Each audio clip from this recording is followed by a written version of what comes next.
क्योंकि वो सत्य को तो धोखा नहीं दे सकता ना। वो खुद तो जानता है कि वो कितना बड़ा मूर्ख है।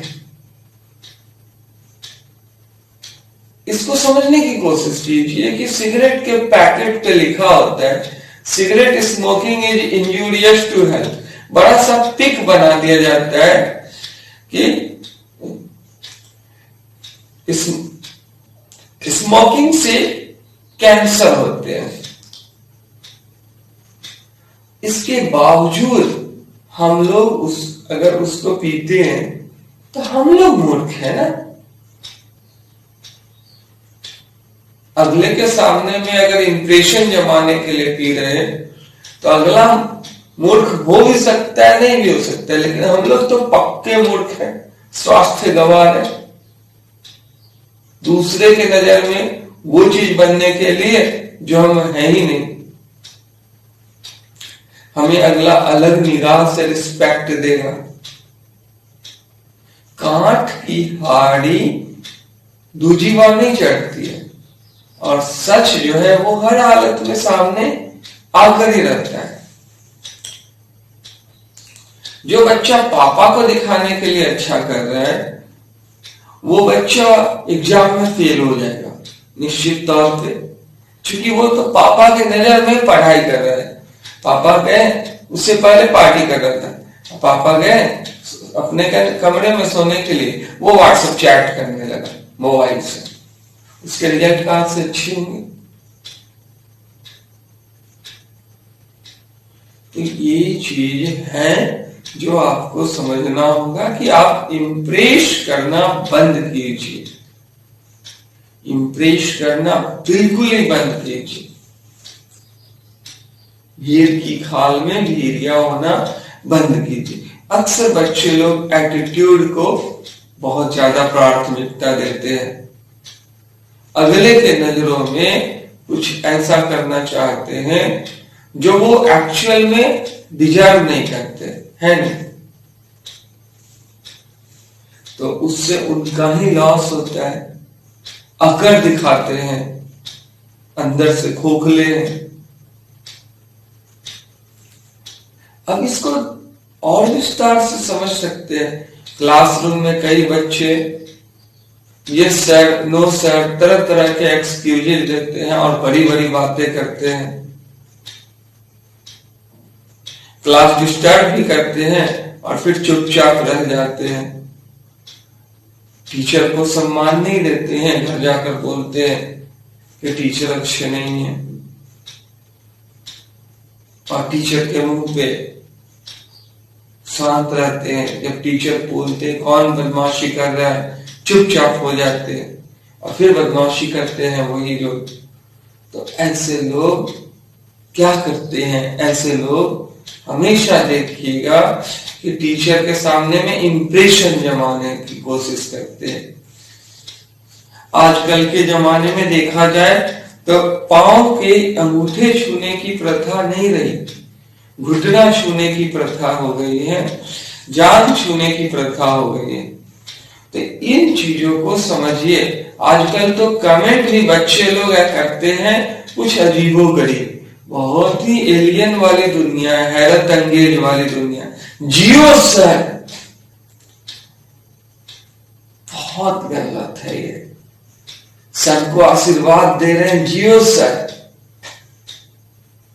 आशीर्वाद देना बड़ों का काम है, तो वो सर को इंप्रेस कर रहे हैं।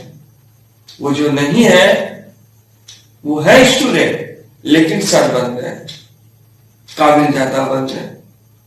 तो ऐसा कमेंट प्लीज नहीं कीजिए। आपको बहुत सारे अच्छे कमेंट है, जैसे आप कह सकते हैं वाह सर बहुत खूब, मजा आ गया सर इतनी ज्ञानवर्धक बातें सुनकर, या अति ज्ञानवर्धक, बेहद प्रेरणा स्रोत सर, या बेहद प्रेरणादायक सर। बेहद प्रेरणा के स्रोत है सर ये ज्ञान की बातें। या अति आत्मीय सर, आपका प्रिय शिष्य हूं सर और आपको सादर प्रणाम सर, ऐसे भी तो कह सकते हैं। नहीं, जियो सर, सर को आशीर्वाद दे रहे। इससे बड़ी और बुरी विडंबना क्या होगी। कुछ दिन बाद जियो पापा, जियो मम्मी, आश्चर्य की बात है ना। चलिए कोई बात नहीं है, कौवा के बच्चा ही तेज हो गया। हमेशा कोशिश कीजिए एक्सप्रेस करने की। एक्सप्रेस करने वाला कभी अपने नजरों में नहीं गिरता। हमेशा सिंपल रहिए, सिंपल रहिए। अगर कोई आपके बारे में गलत सोचता है तो वो गलतफहमी का शिकार हो जाएगा। अगर आप एक्सप्रेस करते हैं जो आप हैं, वो चीजें अपनी जैसे आप हैं वैसे अगले के नजरों में छवि क्रिएट करना, वो चीजें सामने रखना ही एक्सप्रेस करना है, व्यक्त करना है। जैसे आप रोज अगर घर की साफ सफाई करते हैं, रोज पोछा लगाते हैं, तो कोई आ गया तो घर अपने आप साफ सुथरा मिलेगा। रोज जो खाना खा रहे हैं, कोई आ गया वो खिला देते हैं, अच्छा खाते हैं, तो उससे अगर वो प्रभावित हो गया तो वो आपका अपना होगा, समय पे काम देगा, रिस्पेक्ट करेगा। उसी हिसाब से छवि भी क्रिएट होगी। सादा जीवन उच्च विचार की तो आपको पछताना भी नहीं पड़ेगा। अपने नजरों में तो नहीं गिरे, खुद को मूर्ख नहीं बना रहे। जो आपके बारे में गलत सोच रहा है वो अब खुद को मूर्ख बना रहा है, गलतफहमी का शिकार हो रहा है, उसकी छवि गंदी हो सकती है।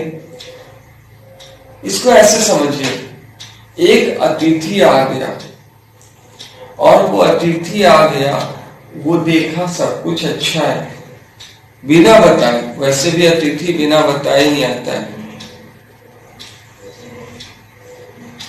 और तब वो सब कुछ अच्छा और गलत कह रहा है आपको, तो गलत कौन है? वो खुद है, वो खुद ही गलत है, खुद को ही धोखा दे रहा है। अगर आप पढ़ने वाले हैं और आप 9 बजे से पिताजी आते हैं और आपकी पढ़ाई खत्म हो जाती है ठीक 9 बजे, अब 6 से 9 3 घंटा पढ़ाई किए, एवरीडे कर रहे हैं, और पिताजी के आते ही आप म्यूजिक सिस्टम बजा करके थोड़ा मानसिक शांति के लिए गाने सुनते हैं या थोड़ा एक्सरसाइज कर लेते हैं या थोड़ा वॉकिंग कर लेते हैं